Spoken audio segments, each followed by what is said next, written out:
must go, Ruto must go. Ruto akienda basi sisi ni nini baadaye? Akienda ni nini baadaye? Niliwaambia nyinyi muangalie hiyo kabisa.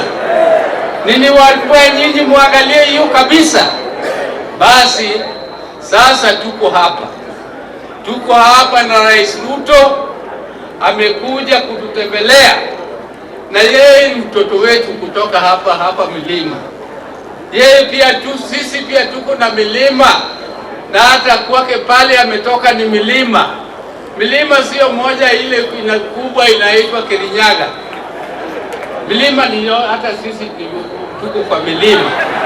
Sasa amekuja ako na sisi, na tumekuja sasa kumwekea shida zetu zote za maendeleo.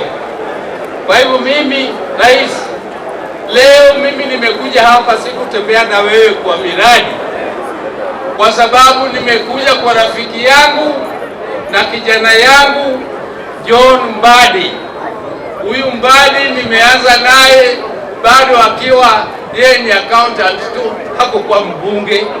Nilianza kutembea na yeye, nikakuja hapa kumkampenia mpaka akafaulu akaingia bunge, na mimi nimekaa na yeye mpaka sahihi. Na rais, mimi ninakuambia tumekupatia hawa vijana wetu ambaye ni cream ya pati yetu. Hawa ni cream ya pati yetu.